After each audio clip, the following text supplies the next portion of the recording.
Hi friends, நம்ம last வீடியோவில் arithmetic operators சம்மந்தமாக பார்த்துருந்தோம். ஸோ இந்த வீடியோவில் நம்ம எதை பற்றி பார்க்க போகிறோம்னா அசைன்மெண்ட் ஆப்ரேட்டர்ஸ் பற்றி. Assignment operators.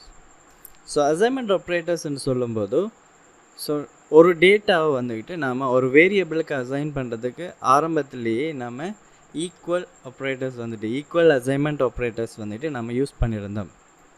சரிங்களா? உதாரணமாக print என்று சொல்கிற ஓப்பன் க்ளோஸ் ப்ராக்கெட்டுக்குள்ளே நம்ம எக்ஸ்ன்னு சொல்லி கொடுக்கும்போது இங்கே நமக்கு 10 என்று சொல்கிற விட டிஸ்பிளே ஆகிருந்தது. ஸோ இது ஒரு அசைன்மெண்ட் ஆப்ரேட்டர்ஸ். சரிங்களா? Equal assignment operators.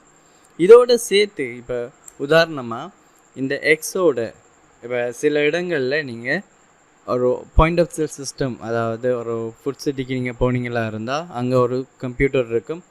அந்த கம்ப்யூட்டரில் நீங்கள் என்னென்ன பொருட்கள் வேண்டியிருக்கிறீங்கன்னு சொல்கிறது டோட்டலாகவே நமக்கு அங்கே ஆட் பண்ணப்படணுமாக இருந்தால் ஸோ நம்ம எவ்வளோ அமௌண்ட் பே பண்ணணுங்கிற அமௌண்ட் நம்ம இன்க்ரீஸ் ஆகிக்கிட்டே போகும் இல்லைங்களா?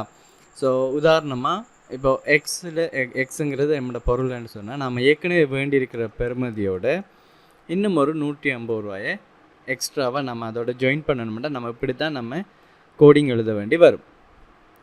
சரிங்களா? ஸோ இப்போ நமக்கு இங்கே வரப்போகிற விட 160ன்னு சொல்லி நமக்கு டிஸ்பிளே ஆகும்.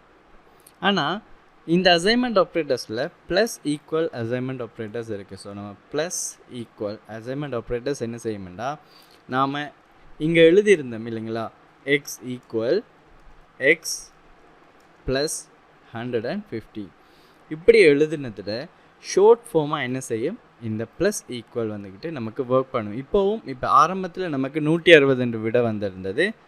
இப்போ நாம் இதை எக்ஸிக்யூட் பண்ணும்போதும் நமக்கு அதே 160ன்னு சொல்கிற விட நமக்கு இங்கே டிஸ்பிளே ஆகிருக்கு. சரிங்களா? ஸோ இதுதான் பார்த்திங்கன்னா ப்ளஸ் ஈக்குவல் அசைன்மெண்ட் ஆப்ரேட்டர்ஸ். சாதாரணமாக ஒரு ஈக்குவல் யூஸ் பண்ணிங்களா இருந்தால் அந்த எக்ஸுக்குரிய பெறுமதி அசைன் ஆகும்.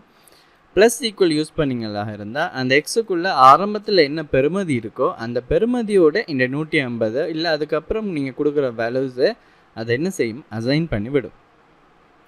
சரிங்களா? ஸோ அதே மாதிரி மைனஸ் ஈக்குவல்.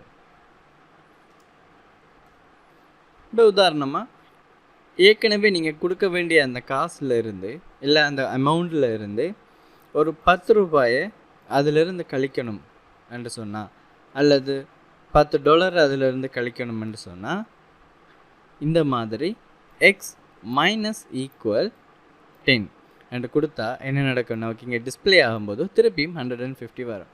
அப்போ எப்படி நமக்கு 150 திருப்பி டிஸ்பிளே ஆகுது? டைரெக்டாகவே இது டிஸ்பிளே ஆகுதான்னு கேட்டிங்கன்னா அல்ல. ஸோ இங்கே என்ன செய்யும், 10. ஸோ 10ஓட 150 கூட்டும்போது 160ங்கிற விட வரும். ஸோ அதில் இருந்து ஏற்கனவே எக்ஸுக்குள்ளே இருக்கிற பெறுமதியில் இருந்து நாம் இந்த 10 நம்ம கழிக்கும்போது நமக்கு வார விட தான் இந்த 150ன்னு சொல்கிற விட. அதே மாதிரி நீங்கள் எக்ஸுக்கு இந்த மைனஸ் மட்டும்தான் நான் யூஸ் பண்ணலாம்னு கேட்டிங்கன்னா அல்ல, நம்ம ஏற்கனவே நம்ம படிச்சிருந்த டிவிஷன்ஸ் யூஸ் பண்ணலாம். ஸோ இப்போ நான் 2ஆல் டிவைட் பண்ணக்கிட்டவா இப்போ என்ன நடக்கும், ஏற்கனவே 150 இருக்குது, 150 2ஆல் டிவைட் பண்ணும்போது எனக்கு வரக்கூடிய விட என்னது 75. ஸோ நமக்கு 75 இங்கே டிஸ்பிளே ஆகும் பாருங்கள். ஸோ 75.0 என்று சொல்கிற விட நமக்கு டிஸ்பிளேயாக இருக்குது. அதோட நம்ம எக்ஸ்போனண்ட் யூஸ் பண்ணலாமான்னு கேட்டிங்கன்னா ஆமாம், நம்ம எக்ஸ்போனண்ட் யூஸ் பண்ணலாம். அதே மாதிரி மல்டிப்ளிகேஷன் யூஸ் பண்ணலாம். இப்போ நான் மல்டிப்ளிகேஷன் யூஸ் பண்ணுறேன், திருப்பி 3 கொடுக்கேன். இப்போ என்ன நடக்கும், 75 3ஆல் பெருக்கி வார விடையே திருப்பி எக்ஸுக்கு அசைன் பண்ணி விட்டுரும். இப்போ பாருங்கள்.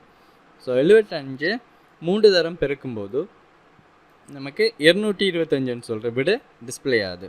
அதே மாதிரி எக்ஸ்போனண்ட் யூஸ் பண்ணலாமான்னு கேட்டிங்கன்னா ஆமாம், நம்ம எக்ஸ்போனண்ட் யூஸ் பண்ணலாம்.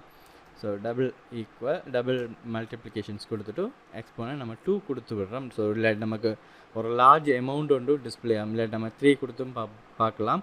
ஸோ இப்போ என்ன நடக்கும்னா நமக்கு ஒரு லார்ஜ் அமௌண்ட் ஒன்று டிஸ்பிளே ஆகும் பாருங்கள்.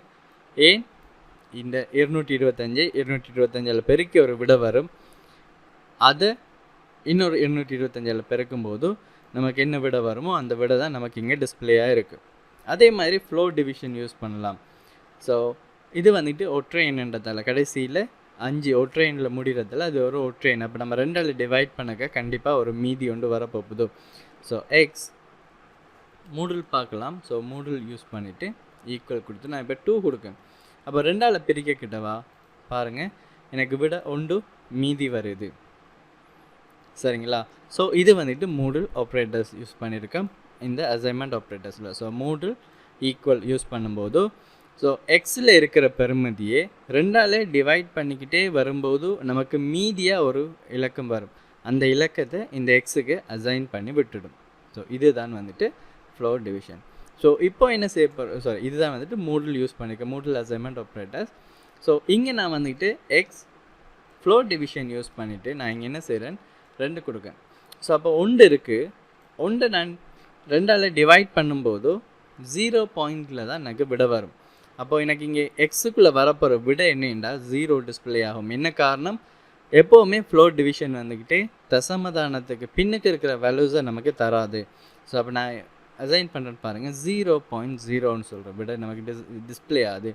ஏன் அப்போ இங்கே 0.0ன்னு சொல்லி எனக்கு ஏன் டிஸ்பிளே ஆகுதுன்னு பார்த்தீங்கன்னா, இந்த எக்ஸ் வந்துக்கிட்டு ஃப்ளோட்டில் வந்துட்டு இருக்கும். ஸோ இப்போ நான் செக் பண்ணி பார்க்கணும் என்ன காரணம்னா, நம்ம இடையில் நம்ம பிரிச்சுட்டு வரும்போது தசமதானம் சேர்ந்து வரக்க அது ஃப்ளோட்டில் வந்துட்டு மாறி இருக்கிறதால நமக்கு இந்த மாதிரியான ஒரு விட வருது.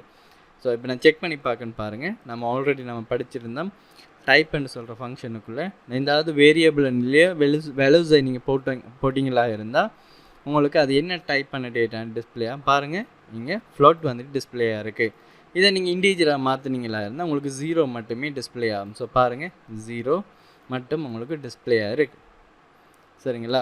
ஸோ இது மாதிரி நீங்கள் படித்த எல்லா அரித்மெட்டிக் ஆப்ரேட்டர்ஸையும் வந்துட்டு ஈக்குவலுக்கு முன்னுக்கு யூஸ் பண்ணும்போது சிம்பிளான ஒரு வேலையை நீங்கள் செய்துக்கலாம். எப்படி, ஆல்ரெடி அந்த எக்ஸுக்குள்ளேயோ அல்லது நீங்கள் ஏதாவது ஒரு வேரியபிள் யூஸ் பண்ணுறீங்களா இருந்தால் அந்த வேரியபிளுக்குள்ளே என்ன வேல்யூஸ் இருக்கோ அந்த வேல்யூஸோட ஒரு வேல்யூவை நீங்கள் கூட்டணுமாக இருந்தால் அல்லது கழிக்கணுமென்று சொன்னால் அல்லது பெருக்கணுமா பிரிக்கணுமா அல்லது ஃப்ளோட் டிவிஷன் பண்ணி பார்க்கணுமா இல்லை எக்ஸ்போனன்ட் யூஸ் பண்ணணுமா யூஸ் பண்ணி விடையே திருப்பி நீங்கள் அந்த எக்ஸுக்கே அசைன் பண்ணுறதுக்கு ஒரு லாங் ஃபார்மேட்டில் இருந்து இந்த அசைன்மெண்ட் ஆப்ரேட்டர்ஸ் மூலமாக ஒரு ஷார்ட்டான ஃபார்மேட்லேயே நீங்கள் என்ன செய்துக்கலாம், உங்களோட கோடிங்ஸை வந்துட்டு நீங்கள் அமைச்சிக்கலாம். ஸோ இதில் யூஸ் என்னங்கிறது நீங்கள் ஒரு அல்கோரிதம் வந்து ஓனாக க்ரியேட் பண்ணும்போது உங்களுக்கு விளங்கும். அடுத்தடுத்த வார வீடியோஸில் நம்ம எல்லா படித்த விஷயங்களையும் நம்ம ப்ராக்டிக்கலாக அப்ளை பண்ணி சின்ன சின்ன சிஸ்டமாக செய்து பார்ப்போம். ஸோ அந்த வீடியோஸையும் மறக்காமல் பாருங்கள். ஸோ பார்க்கும்போது உங்களால் ப்ராக்டிஸ் பண்ணி பார்க்கும்போது இன்னும் டீப்பாக இதில் நாலேஜையும் இது என்ன காரணத்துக்காக வேண்டி யூஸ் பண்ணுறோம், இது யூஸ் பண்ணாதப்போ நம்மளோட கோடிங் எவ்வளோ பெருசாக இருக்கும், யூஸ் பண்ணுறதால நம்ம எவ்வளோ சிம்பிளாக இந்த கோடிங்கை நம்ம செய்து முடிக்கணுங்கிற எல்லா டீட்டெயிலையும் நீங்கள் பார்த்துக்கக்கூடிய மாதிரி இருக்கும். ஸோ தேங்க்யூ ஃபார் வாட்சிங்.